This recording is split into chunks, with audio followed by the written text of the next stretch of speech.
Good morning and welcome to yet another edition of Yes 101 Visual Radio on Newsfirst, bringing you the news. I'm Mariam Ganavijaya. Newsfirst headline. In your top stories this morning, Election Commission empowered to proclaim the date for the presidential election 2024. Finance Ministry officials to hold discussion with Election Commission. Police probe shooting and killing of former Sri Lanka under-19 cricket captain Dhammika Niroshana. In international news, 5 killed in violent anti-quota protests in Bangladesh. And in cricket news, Surya Kumar, not Hardik, set to lead India in T20 international leg of Sri Lanka tour. On to your leader story this morning. The Election Commission was empowered to proclaim the date for the presidential election after midnight yesterday. The Election Commission says it will declare the presidential election in Sri Lanka by the end of this month. Now, the Commission adds that several documents related to the election were handed over for printing as well. Meanwhile, the Department of Government Printing says 65 police officers are required daily for the printing activities related to the presidential election. Government printer Ganga Kalpani Liyanage says police protection is required from the time nominations are accepted till the printing of ballot papers.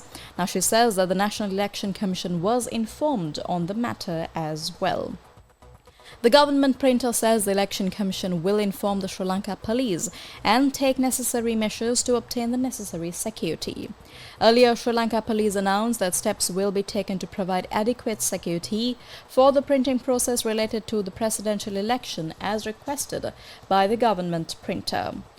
Meanwhile, a meeting is also due to be held today between officials of the Ministry of Finance and members of the Election Commission, and the estimated cost for the presidential election stands at 10 billion rupees.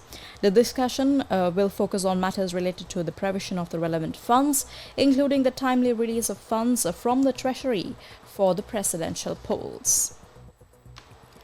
In other local news, Sri Lanka police says investigations are underway to arrest the suspect involved in the shooting that took place in Kandamavatha, Ambalangoda last night. Dhammika Niroshana, a former captain of Sri Lanka under-19 cricket team, died in the shooting, and an individual had shot Niroshana while he was at his residence and then fled the scene. A 12-bore firearm was used for the shooting. Now, 41-year-old Dhammika Niroshana captained the Sri Lanka under-19 cricket team in 2002.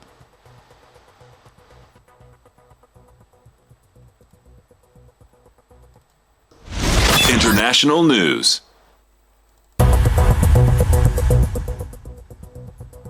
Police say at least 5 people were killed and scores injured across Bangladesh as young government supporters and police fired tear gas, clashed with students protesting against a quota system for government jobs.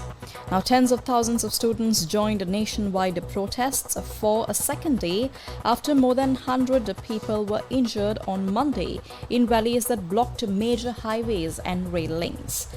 They are the first significant protests against Prime Minister Sheikh Hasina's government since she won a 4th straight term in January. Sports news. And in sports news, Surya Kumar Yadav is set to be appointed India's new T20 international captain ahead of Hardik Pandya, the incumbent vice president of the side, for the upcoming tour of Sri Lanka. Surya Kumar takes over from Rohit Sharma, who retired from the T20 internationals, along with Virat Kohli and Ravindra Jadeja, after leading India to T20 World Cup glory in the Caribbean last month. The T20 internationals in Sri Lanka will be India's first assignment under new coach Gautam Gambhir, who takes over from Rahul Dravid after the T20 World Cup. Those are your top stories this morning on Yes 101 Visual Radio. Thank you very much for joining us. For the Newsfirst team, I'm Mariam Ganavijaya.